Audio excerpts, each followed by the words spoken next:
तर मित्रांनो just rescue झालाय घराच्या बाजूला हा घोणस जातीचा विषारी साप। व्हिडिओ आधी काढला नाही मी, पण आता पॅक करते बकेटमध्ये सेफली ठेवलाय, त्याला बॅगेमध्ये पॅक करायचं आहे आपल्या। तर थोडीशी माहिती देते आहे मी।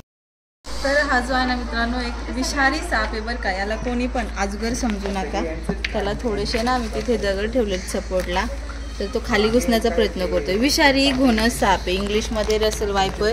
आपल्या ग्रामीण आणि खेडी भागामध्ये ह्याला परड आणि परुड या नावाने ओळखलं जातं। की लोकांचा असा समज आहे की हा उडी मारून चावतो। तर उडी म्हणजे छोटीशी साईजनुसार त्याच्या जंप करतो तो, जर त्याच्या खूप जवळ गेलं तर। आणि आताचा जो त्याचा आवाज आहे ना मित्रांनो, ही आपल्यासाठी एक चेतावणी आहे की बाबा ना तुम्ही माझ्यापासून लांब राहा, तुम्ही खूपच माझ्याजवळ येता, मी घाबरलेलो आहे, मी तुम्हाला चावेन। ही अशी एक ह्याची चेतावणी आहे घोणस सापाची। आणि 12 महिन्यांमध्ये हा थंडीचा जो सीझन आहे, या सीझनमध्येच हे साप खूप जास्त प्रमाणात बाहेर दिसतात किंवा बाहेर निघतात म्हणा। एकाच वेळेस 2-2, 3-3 असतात। आणि या ठिकाणी जो रेस्क्यू केला हा दुसरा आहे, आणि त्यांनी एका वेळेस 3 पाहिले होते, पण त्यातला आपल्याला हा दुसरा भेटला। ते काय होतात, लगेच पळून जातात, इथे घराच्या बाजूला आला तरच तो भेटतो। तर आता हा इकडे घराच्या बाजूला आल्यामुळे भेटलेला आहे आपल्याला। आणि पूर्णपणे बघू शकता काळ्या धब्ब्यांची एक चैन आहे, त्रिकोणी आकाराचं त्याचं तोंड, आणि पूर्ण काळ्या धब्ब्यांची म्हणजे चॉकलेटी काळ्या धब्ब्यांची गडद अशी साखळी। आता आपण काय करूयात, त्याला बॅगेमध्ये पॅक करूयात। अजगर समजून पकडण्याचा, जवळ जाण्याचा प्रयत्न करू नका, आवाज करून चेतावणी देतोय।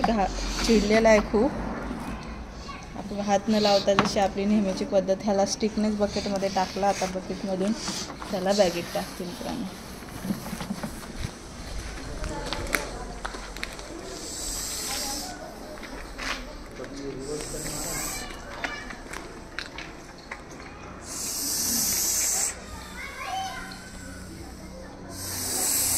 आवाज कसा आहे त्याचा?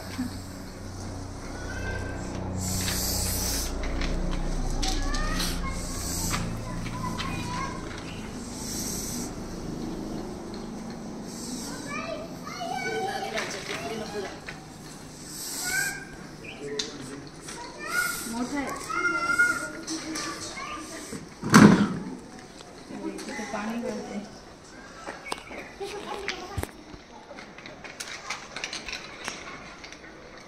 केला बघा, आतमध्ये विषारी साप मित्रांनो, काळजी घ्या। आणि तो जो आवाज करतोय ना, तर ते बऱ्याच जणांना असं वाटतं तिथे फूक मारते, आणि ती फूक मारली तर आपल्या डोळ्यात वगैरे गेली, डोळे अंधे होतात, अंगावर फोड वगैरे येतात, सूज वगैरे येते।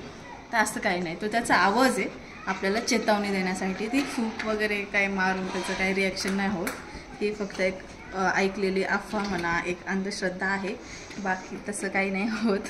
कारण बरेच कमेंटमध्ये मला विचारतात हे की फूक मारलं असं होतं, तसं काही होत नाही। हा पण विषारी आहे, त्यामुळे काळजी घ्या। घराच्या आसपास अडचण अडगळ कुठलीही ठेवू नका। अडगळ अडचण असेल, उंदीर बेडूक येतात, आणि चुकून सापसुद्धा आसरा घ्यायला अडचणीमध्ये लपायला येतात। तेवढी काळजी घ्या। धन्यवाद।